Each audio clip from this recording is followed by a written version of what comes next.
I was having a discussion today with a couple of folks, and it was pointed out that in the United States alone, there are more empty houses, more empty homes than there are homeless people.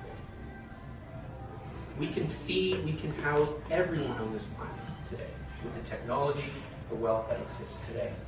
The conditions are more than right to build a healthy worker state, to bring the working class to power.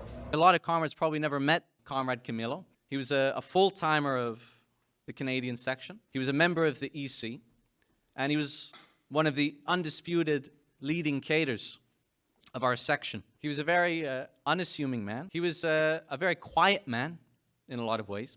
He was very shy. You know, a lot of comrades ask me how they can improve their public speaking skills. Camilo was not a natural speaker when he joined the organization, but he worked on it year after year. And by the time I met him, I think he was one of the most fantastic speakers that we ever had. He didn't speak in a kind of highfalutin kind of way. You know, I think sometimes comrades, to be honest, ham it up a little bit. But usually when you're hamming it up, it's because you're making up for something, because you don't have a proper grasp of the ideas. But Camilo never spoke that way. He spoke in a very calm way. He would spend hours and hours researching facts and figures, and he would present them in a systematic way. He let the ideas speak for themselves. The thing with Camilo is that he had an incredible confidence. The confidence in the ideas that he was defending. The confidence in Marxism. You know, an interesting fact about Lenin. Lenin never once referred to himself as a theoretician. He never called himself a theoretician. Other people did. He referred to himself as a publicist of Marxism. What was he saying? He's saying, I'm not a genius. Marx was a genius, and I'm simply defending and expanding upon his ideas. I let Marx's ideas speak for themselves. Camilo was someone who embodied that. He was an incredibly humble man. And I think all comrades should aim to be like that. Aim to be humble. Aim to be always learning, always to see yourself as a student. It's those people who end up being the best teachers, the ones who never stop learning. Camilo was an incredibly human person.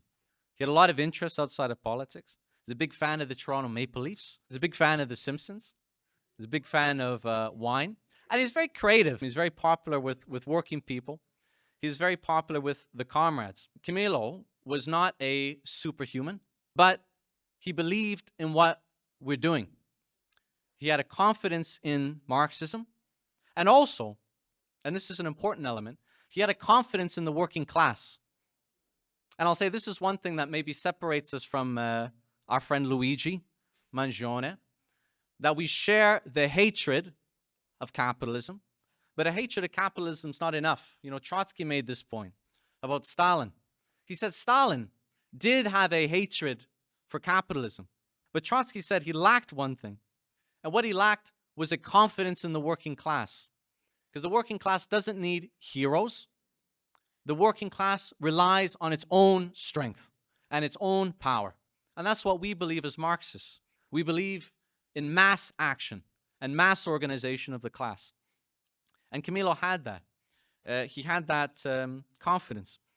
And he knew the task, and he worked at himself year after year and built himself into the cadre that the organization needed. And as a result, he built this organization. I don't think the organization we have today would exist, at least not in the same way, if it weren't for Camilo. I was recruited by Camilo, I think now 10 or 11 years ago. And I'm very grateful to have met him because I learned a lot from him as well. All of this to say, what kind of organization do we need to build? We need an organization of people like Camilo. For us, what we're doing here is the only thing that really matters in our lives. Because what we're dealing with is the liberation of humanity from capitalist slavery.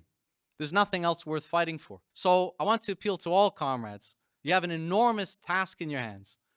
And that task is not just to recruit, not just to sell the newspaper and write for the newspaper.